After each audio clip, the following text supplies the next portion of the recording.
Hi guys, welcome to PRC Foundation. How are you? I expect you are very well. আজকে আমরা a description of tragedy or definition of tragedy এটা নিয়ে আলোচনা করব। Aristotle's Poetics এর 6 নম্বর chapter হচ্ছে a description of tragedy or definition of tragedy সেটা নিয়ে আলোচনা করব। তো ফার্স্ট অফ অল তোমরা এই ডেফিনেশনটাকে মনে রাখতে হবে। অ্যারিস্টটল যেটা বলেছে সেই ডেফিনেশনটাকে তোমাদের মনে রাখতে হবে। তো ডেফিনেশনটা কি?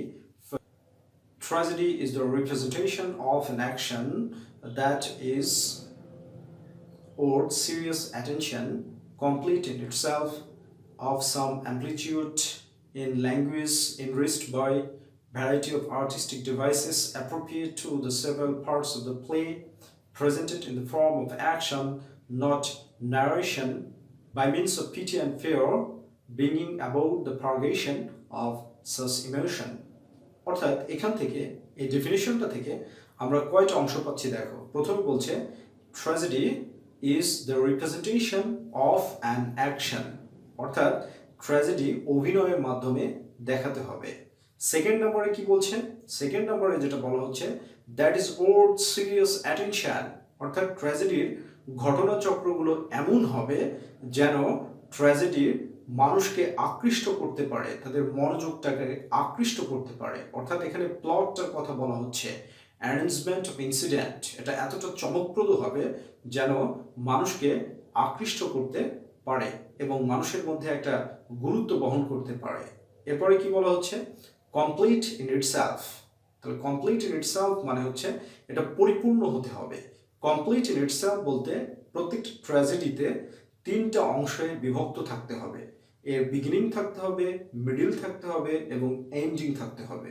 যদি বিগিনিং, মিডিল এবং এন্ডিং না থাকে তাহলে সেটা কমপ্লিট ইন ইটসেলফ এটা হবে না। যেমন ডক্টর ফস্টাস তোমরা পড়েছো, ডক্টর ফস্টাসকে বলা হয় যে tragedy of beginning and ending, no middle. এর কারণ হচ্ছে শুরুটা দেখানো হয়েছে, মাঝখানে কি ঘটেছে এটা দেখানো হয়নি, আর শেষে গিয়ে ডক্টর ফস্টাসের রেজাল্টটাকে কিন্তু দেখানো হয়েছে। এরপরে অ্যারিস্টটল পরের অংশে কি বলছে? অফ সাম অ্যাম্পলিটিউড, অর্থাৎ ট্র্যাজেডির একটা যথা উপযুক্ত বিস্তৃতি থাকতে হবে, মানে তার লেন্থটা খুব পারফেক্ট হতে হবে। আর এই পারফেক্ট লেন্থের জন্য অ্যারিস্টটল কি বলছে? সিঙ্গেল রেভলিউশন অফ সান, এইটা হতে হবে। এবং তিনি যুক্তি দেখিয়েছেন যে একটা জিনিস যত ভালো হোক সেটা যদি টাইনি হয়, অত্যন্ত ক্ষুদ্র হয়, তাহলেও আকর্ষণ বহন করবে না। যেমন উদাহরণস্বরূপ একটা মানুষ অনেক সুন্দর কিন্তু সে লিলিপুট, তাহলে আমাদের সমাজে সেটার আকর্ষণ থাকবে না। আবার উদাহরণস্বরূপ একটা মেয়ে অনেক সুন্দর কিন্তু তার হাইট হচ্ছে 8 ফিট, সেটাও কিন্তু আকর্ষণ থাকবে না। এই জন্য অ্যারিস্টটল বলেছে যে 1000 মাইল লম্বা কোনো জিনিস যেমন আকর্ষণ রাখতে পারে না, তেমনি 0.1 সেন্টিমিটার এই লম্বাও কোনো জিনিস আকর্ষণ রাখতে পারে না। অর্থাৎ অফ সাম অ্যাম্পলিটিউড বলতে একটা রিজনেবল লেন্থ থাকতে হবে ট্র্যাজেডির মধ্যে। And in language enriched by variety of artistic devices appropriate to the several parts of the play. তো বলছে ল্যাঙ্গুয়েজটা কি হতে হবে? এনরিচড হতে হবে, সমৃদ্ধশালী একটা ল্যাঙ্গুয়েজ হতে হবে। আর যে ল্যাঙ্গুয়েজটা কি হবে? আর্টিস্টিক ডিভাইসে পরিপূর্ণ হবে, অর্থাৎ শৈল্পিক নিদর্শন থাকতে হবে, শিল্পকর্ম এর একটা পরিপূর্ণ নিদর্শন থাকতে হবে। এরপরে কি বলছে? Presented in the form of action, not narration, অর্থাৎ ট্র্যাজেডিটা কখনোই ইপিকের মতো শুধু গল্প আকারে বর্ণনা করা যাবে না। অর্থাৎ ট্র্যাজেডির ক্ষেত্রে there is no place of narration.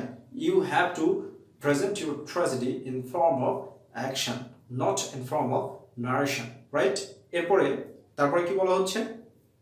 by means of pity and fear, অর্থাৎ ট্র্যাজেডির যে রেজাল্টটা হবে সেই রেজাল্টটা হচ্ছে দর্শকের মধ্যে করুণা এবং ভীতির উদ্গ্রীব হতে হবে।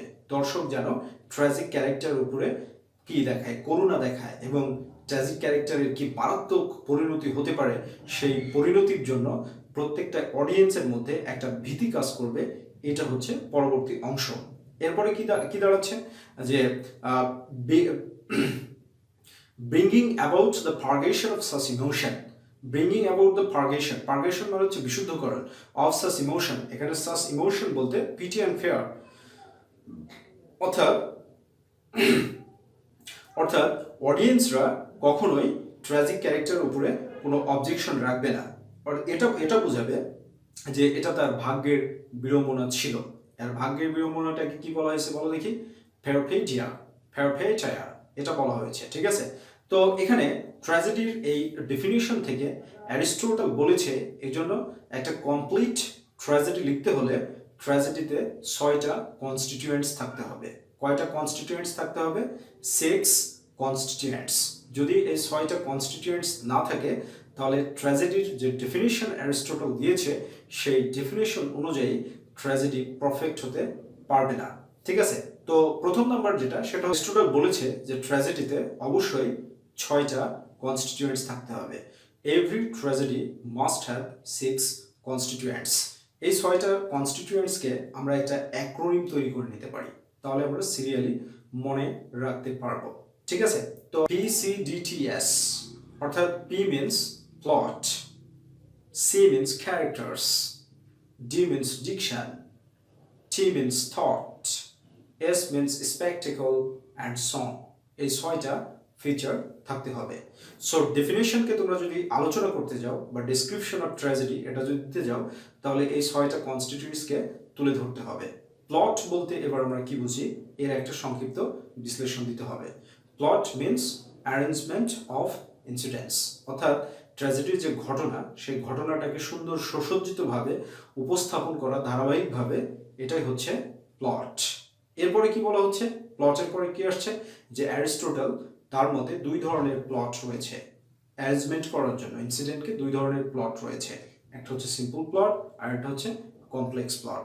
সিম্পল প্লটটা কি? Simple plot means very plain arrangement of incident without any discovery. কোনো রকমের ডিসকভারি ছাড়া ঘটনাচক্রটা শুরু থেকে শেষ পর্যন্ত প্লেনলি ধারাবাহিকভাবে প্রবাহিত হবে, এটাই হচ্ছে সিম্পল প্লট। সিম্পল প্লটের একটা উজ্জ্বল দৃষ্টান্ত হচ্ছে Riders to the sea. Riders to the sea এই ট্র্যাজেডিটাতে কোনো রকমের কোনো ডিসকভারি নেই। এরপরে তিনি কি বলেছেন? Complex plot. Complex plot means such arrangement of incident in which discovery must be supported. ডিসকভারিটাকে অবশ্যই সাপোর্ট করতে হবে, অর্থাৎ ঘটনাটার মধ্যে টুইস্ট থাকতে হবে। টুইস্ট যদি না থাকে তাহলে সেটা কমপ্লেক্স প্লট হবে না। আর অ্যারিস্টোটল ট্র্যাজেডি লেখার জন্য সিম্পল প্লটের চাইতে কমপ্লেক্স প্লটটাকে বেশি প্রিফার করেছেন। এটা গেল প্লটের বর্ণনা। এবার যদি পরবর্তীতে আসি তাহলে কি দাঁড়াচ্ছে? এবার ক্যারেক্টার্সের জন্য এখানে তোমাদের কিন্তু ওই 6টা বৈশিষ্ট্য তুলে ধরতে হবে। যে অ্যারিস্টোটলের মতে একটা আইডিয়াল ট্র্যাজিক ক্যারেক্টারের 6টা মৌলিক বৈশিষ্ট্য থাকতে হবে। এই 6টা মৌলিক বৈশিষ্ট্য কি? হ্যামোরশিয়া, হাব্রিস,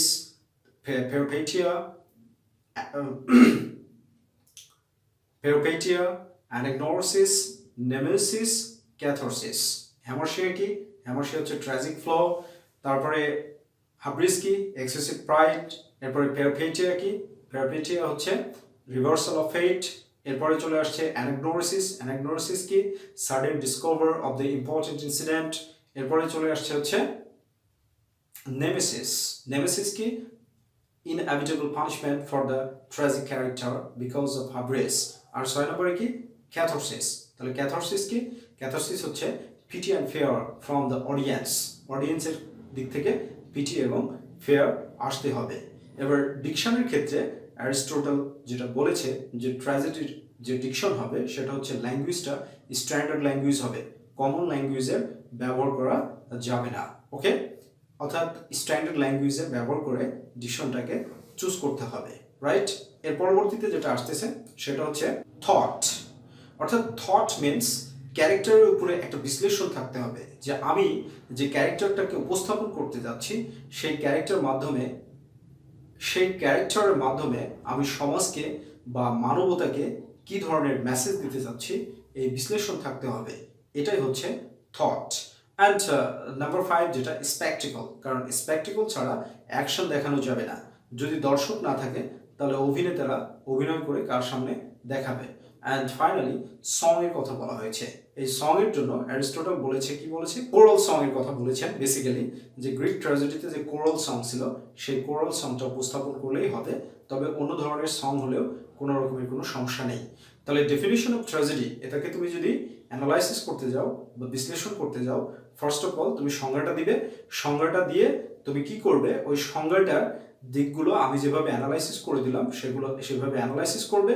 আর এই সংজ্ঞার ফলে অ্যারিস্টটল বলেছে যে প্রত্যেকটা ট্র্যাজেডিতে 6টা কনস্টিটিউয়েন্টস থাকতে হবে, আর সেই 6টা কনস্টিটিউয়েন্টের মধ্যে প্লটের উপরে একটা সংক্ষিপ্ত ডিসক্রিপশন টানবে, ক্যারেক্টার্সের উপরে একটা সংক্ষিপ্ত ডিসক্রিপশন টানবে, থটের উপরে টানবে এবং ডিকশনের উপরে টানবে, আর এক্সপেক্টেকল অ্যান্ড সং এটা শুধু লিখে দিলে হবে।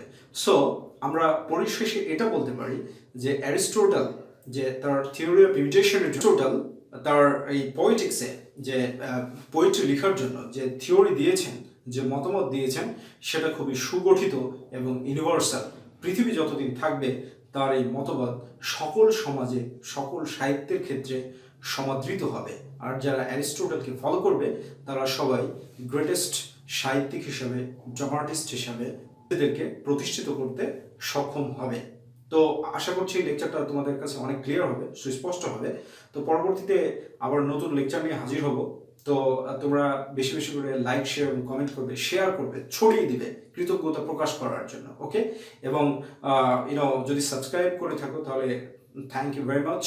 আর যদি সাবস্ক্রাইব করে না থাকো তাহলে এখনই সাবস্ক্রাইব করে নাও। আর পরবর্তী লেকচার পর্যন্ত তোমরা ভালো থাকবে, সুস্থ থাকবে, হেলদি থাকবে এবং তোমাদের সকলের মঙ্গল কামনা এবং প্রার্থনা করি আল্লাহ যেন তোমাদের সকলকে সুস্থ রাখে এবং সফলতা দান করে। Till then, Allah Hafiz, and one thing more, never stop yourself.